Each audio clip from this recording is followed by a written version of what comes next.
Olá, como vai? Seja bem-vindo ao Saber Direito Debate. Hoje vamos falar sobre atos processuais no novo CPC. O nosso convidado é o professor Alexander Augusto, especialista em Direito Processual Civil. Professor, muito obrigado pela sua presença aqui no Saber Direito Debate. Me diga uma coisa, como é a nossa praxe aqui, esse primeiro bloco é sempre dedicado à trajetória dos nossos convidados. Certo. Como é que o direito entrou na sua vida? Era coisa de família? Teve um outro tipo de inspiração? Conta pra gente. Dari, por incrível que pareça, na verdade não foi a primeira opção. Logo ali, finalizando o ensino médio, né, o segundo grau à época, eu me vi na dúvida. Muito novo, 17 anos para fazer o vestibular, e aí, 16 para 17, na verdade, eu fiz para engenharia civil, porque sempre fui fã de matemática, e fiz vestibular para direito. Estava tudo ali, né? Engenharia civil e direito, né? Tudo relacionado, né? E aí, por uma obra do destino aí, não passei em nenhum dos dois de engenharia civil e passei em 2 do direito. E aí fui para a área do direito, fui me enveredar no direito aí. Mas na faculdade já ficou claro esse caminho aí em relação ao direito processual civil, ao direito público, que acabaram tornando-se aí a sua rotina? Olha, acadêmica? Na verdade não. Durante a faculdade eu sempre busquei obter o maior número de informações ali, mas o processo civil sempre foi uma dificuldade. E eu acredito que até hoje é a disciplina mais difícil da faculdade. Porque os alunos têm uma dificuldade prática de você visualizar toda essa teoria dentro de um processo. E aí alguns professores conseguem facilitar essa visão, levando o processo para a sala de aula, mostrando para o aluno como funciona, casos práticos, torna mais fácil. Mas o processo civil sempre foi o meu ponto fraco. E aí eu sempre falo em sala de aula que eu tive o privilégio de ter um professor que acaba se tornando um amigo, que falou para mim: Alexander, a matéria que você não estuda, que você acha que é difícil, é aquela que te reprova. Porque a partir do 4º para o 5º semestre, eu já coloquei na minha cabeça que eu queria concurso público, sabia que eu queria, e aí já estudava pesado. E aí, por conta dessa informação dele, eu coloquei isso em mente e passei a estudar mais, com mais afinco, tentando entender, mas te garanto que até o final ali da faculdade, pouca coisa eu consegui assimilar, justamente por ser algo muito abstrato.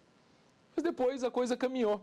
E aí comecei a estudar, fiz uma especialização em processo civil, dou aula há mais de 10 anos de processo civil e direito administrativo e hoje amo a matéria, hoje eu amo processo civil. É impressionante como os professores são decisivos, às vezes, nas trajetórias, né? São. Porque a gente não está imune às dúvidas quando chega na faculdade, pelo contrário, muitas aqui acabam aflorando naquele período, e ele, pelo jeito, foi decisivo aí na sua formação. Foi decisivo. Professor Thales me colocou no caminho ali do processo civil e me mostrou a maravilha que era a disciplina, e eu acabei abrindo os olhos para o processo civil. Mas a sua rotina profissional hoje envolve a atividade como oficial de justiça.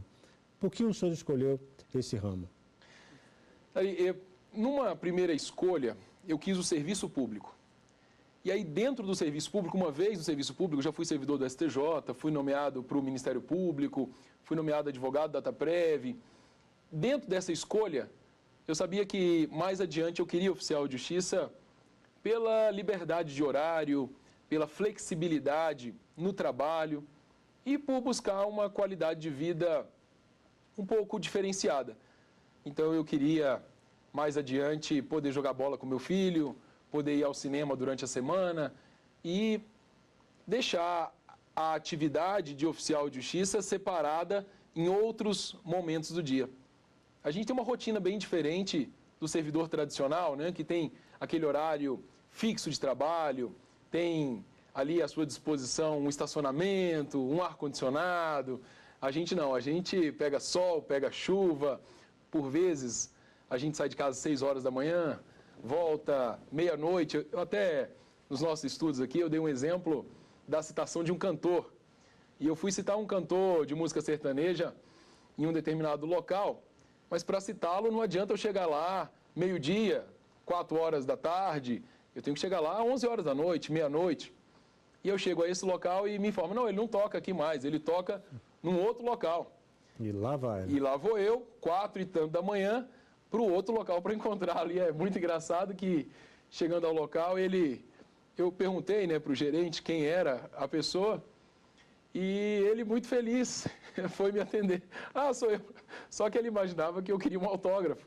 E não era bem isso. Ele não imaginava era que outro tipo de autógrafo, né? Ele não imaginava que o autógrafo era no mudar de estação. No caso dele, era de alimentos, envolvia uma questão bem peculiar. E aí, nesse caso, a gente tem que ter o cuidado de chamar a pessoa, preservar a pessoa, para que ninguém tome conhecimento do que se trata. Mas ele não ficou muito satisfeito, não. Já tomou susto trabalhando como oficial de justiça? Já tive que dar a voz de prisão aí por desacato. A gente, no geral, a gente trabalha sozinho.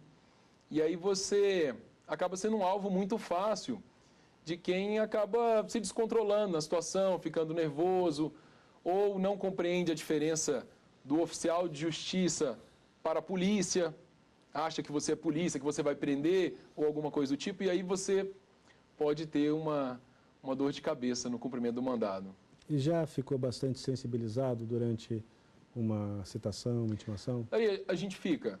Em algumas situações a gente fica, só pode dar um por exemplo, quando você tem que fazer o despejo de uma família. Mas são situações que a gente tem que tentar manter o máximo possível de controle de forma objetiva. E aí eu sempre tento me colocar numa postura neutra, para não assimilar essa carga. Porque eu sempre penso, da mesma maneira que eu preciso, nesse momento, retirar uma pessoa dessa casa, do outro lado do processo, tem uma pessoa que pode estar dependendo desse valor do aluguel. Então, são duas pontas e eu tento ser totalmente imparcial. Se o magistrado, que é quem detém o processo, quem olhou todas as argumentações, determinou a retirada, então, por bem ou por mal, ela tem que ser feita. E eu, por um bem pessoal, tenho que, ao máximo, tentar não assimilar essa carga processual. Tá certo. Professor, vamos ao nosso primeiro intervalo? Vamos. Perfeito. Vamos fazer essa primeira paradinha. Daqui a pouquinho a gente volta com o Saber Direito Debate. Até já.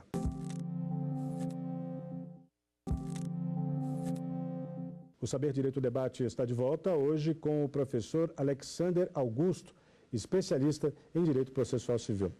Professor, agora vamos falar daquilo que foi discutido ao longo das aulas, né, do curso que o senhor preparou e que foi exibido ao longo da semana aqui na TV Justiça.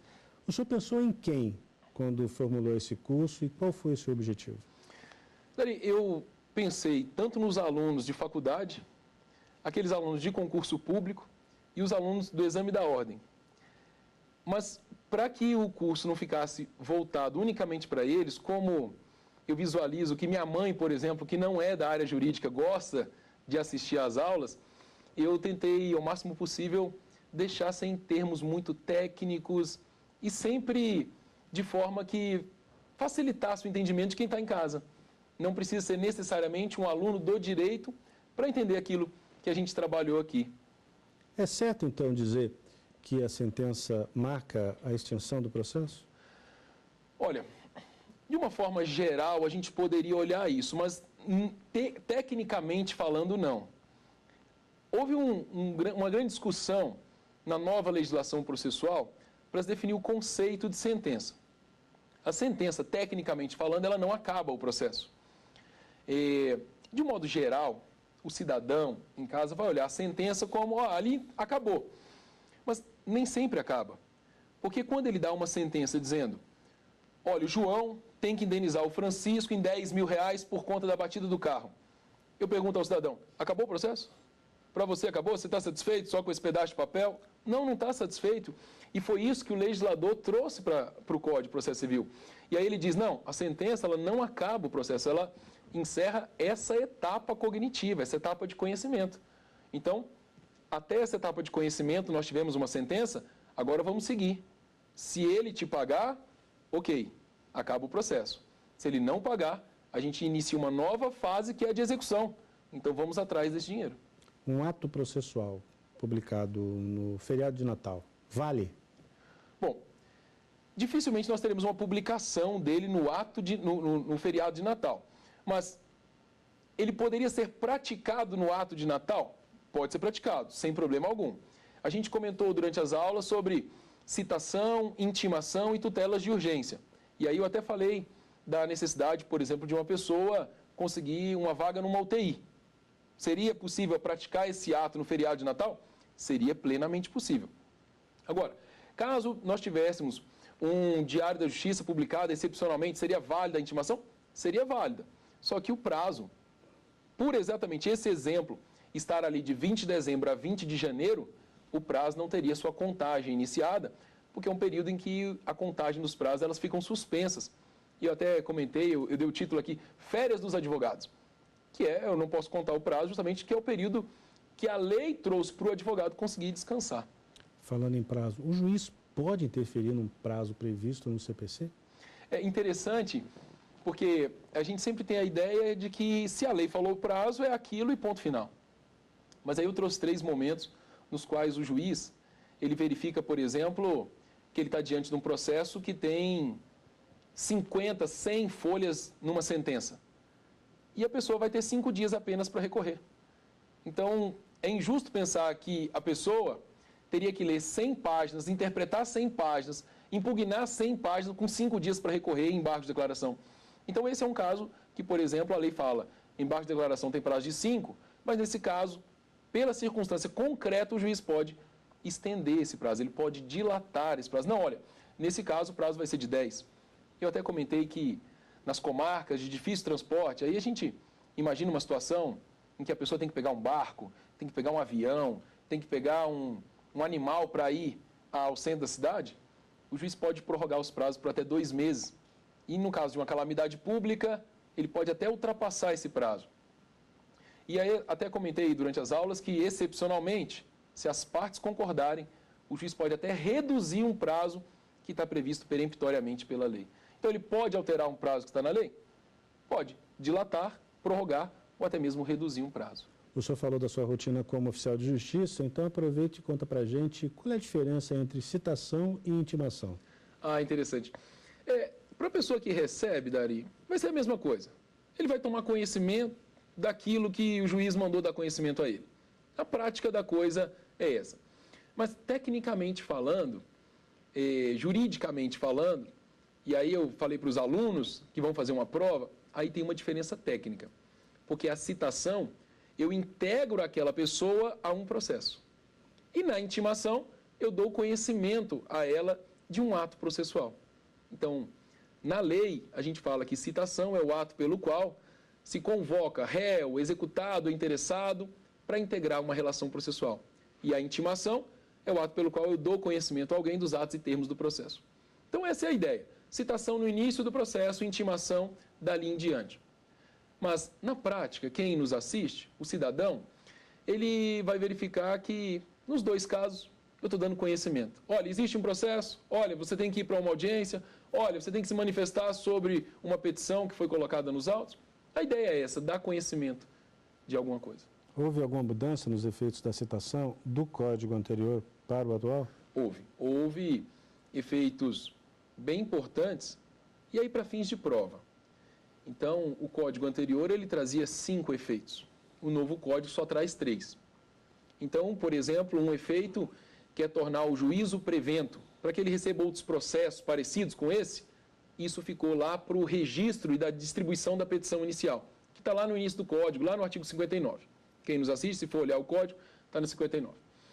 Um outro efeito que é interromper a prescrição, que é um prazo que eu tenho para ajuizar a ação, também já não é com a citação, mas o despacho do juiz que manda citar. Está no artigo 240. E aí, para a citação mesmo, só ficaram 3, que é induzir litispendência, tornar a coisa litigiosa e constituir mora ao devedor. Então, nós tivemos uma diferença da legislação anterior para a nova. Na anterior eram 5 efeitos, na nova sobraram 3 efeitos da citação. Um dos grandes momentos, eu sempre costumo dizer, se não para o público, para mim, é em relação às terminologias, né? E tem uma que me interessou bastante aqui, que é a citação por hora certa. Você pode dizer o que é isso? A citação por hora certa, Ari, é quando a gente brinca, nós oficiais de justiça, né? A gente brinca que o nosso cliente está se escondendo. Nosso cliente é o jurisdicionado, é aquele que eu estou procurando. E aí eu vou ao prédio, eu gosto muito de ter uma amizade com os porteiros, porque o porteiro te dá toda a informação. E aí o porteiro diz, rapaz, ele está em cima, mas ele não está atendendo ninguém não. E aí quando ele me fala isso, eu já vou caladinho, subo o elevador, olho na porta, escuto, vejo se tem alguém lá dentro, já dou uma olhada no vão da porta e verifico que tem alguém lá dentro.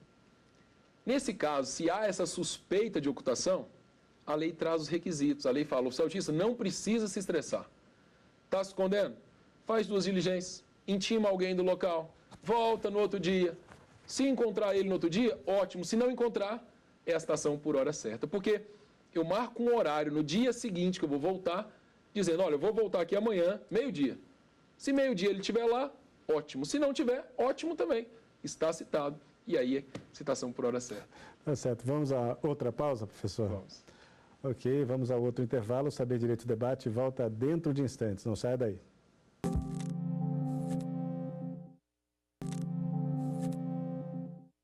Voltamos com o Saber Direito Debate. O nosso convidado é o professor Alexander Augusto, especialista em Direito Processual Civil. Hoje nós estamos falando sobre atos processuais no novo CPC. E este é o bloco dedicado aos livros recomendados pelo nosso convidado. A gente abre aqui com Direito Processual Civil esquematizado de Marcos Vinícius Rios Gonçalves.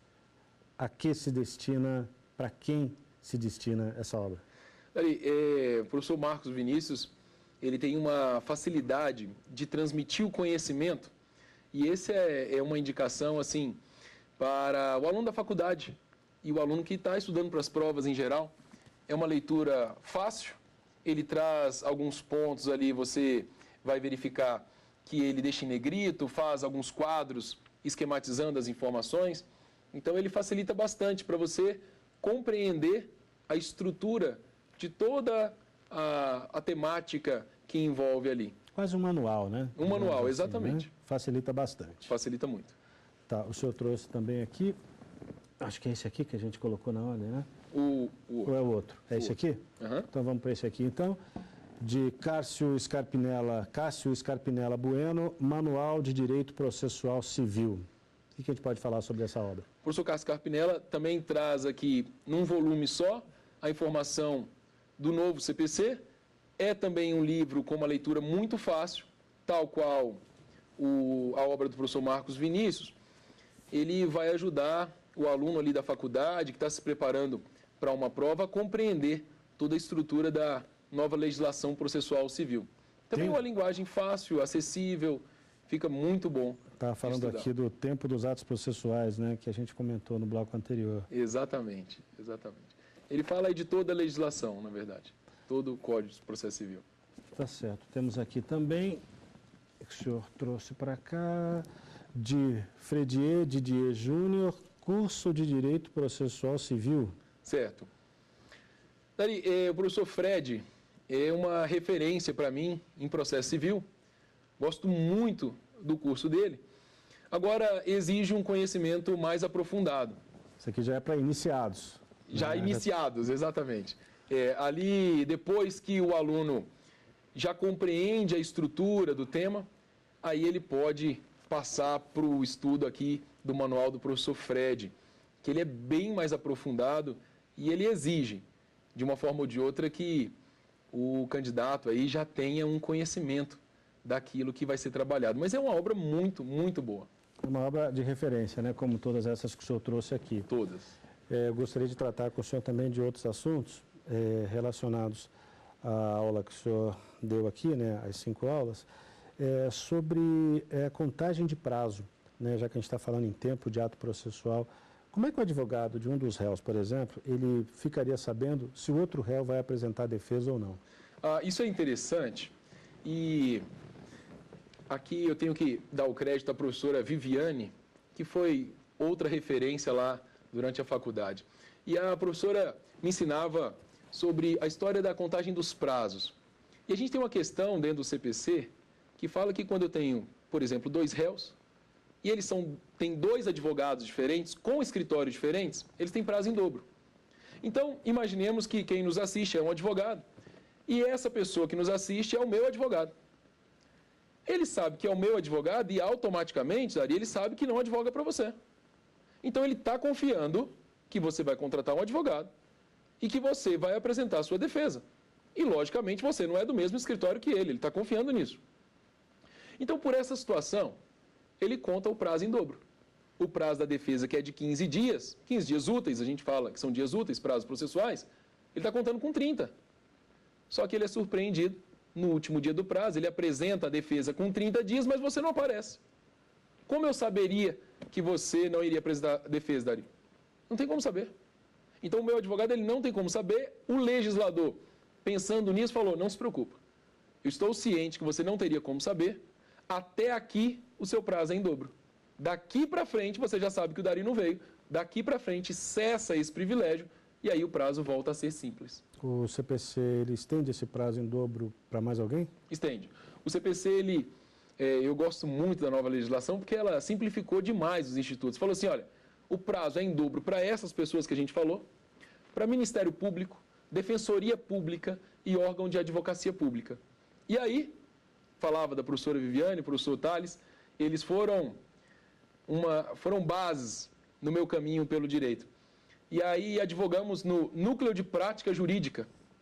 E a lei fala, esses núcleos de prática jurídica das faculdades, os escritórios das faculdades de direito, eles exercem a mesma atividade que a Defensoria Pública faz.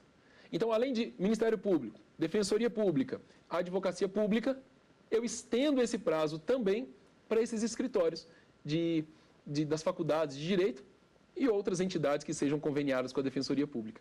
Esse tem prazo em dobro. Ainda falando em prazo, existe alguma previsão, um amparo legal, enfim, para que o advogado que trabalha sozinho possa tirar férias? Isso é um tema sensacional do novo Código. Ele falou, olha, advogado, eu sei que você não consegue tirar férias, mas eu vou estabelecer um prazo aqui dentro da lei, no qual eu vou suspender a contagem de todo o prazo. Não vai ser feita audiência, não vai ter sessão de julgamento. Então, quer marcar suas férias? O prazo é 20 de dezembro a 20 de janeiro. Só que aí, Dari, a gente tem que ter o cuidado, porque a gente está falando de processo civil. E eu posso ter outra legislação que não suspenda esse prazo. E aí o advogado, ele ainda tem que se esbarrar no problema de ter que o tribunal suspender os prazos em outros processos. Então, no âmbito processual civil, ele consegue tirar férias de 20 de dezembro a 20 de janeiro. O advogado também pode fazer intimação? Pode. O Código traz a possibilidade de um advogado intimar o outro para que possa, por exemplo, começar a contagem de prazo para pagamento de uma dívida e pode intimar testemunha. Isso é importante porque a gente até economiza no âmbito do judiciário ao passar esse ônus para o advogado. Advogado, você traz a sua testemunha. Só que, no mais das vezes, a testemunha não vai. E aí, se a testemunha não for, o advogado perdeu aquela prova. Então, o que a lei fala? Advogado, você leva a testemunha e você, se for o caso, intima a sua testemunha. Se ela não comparecer, aí tudo bem, eu dou a ordem para ela comparecer aqui. Professor, eu queria agradecer pelo seu tempo, pelos seus esclarecimentos aqui no Saber Direito Debate. Muito obrigado. Viu? Eu que agradeço a oportunidade. É isso aí, o Saber Direito Debate fica por aqui, mas você pode rever esta edição na internet. É só acessar tvjustiça.jus.br. Edições anteriores também estão disponíveis lá. Perguntas e sugestões podem ser enviadas para o nosso e-mail, saberdireito@stf.jus.br. Muito obrigado pela companhia e até semana que vem.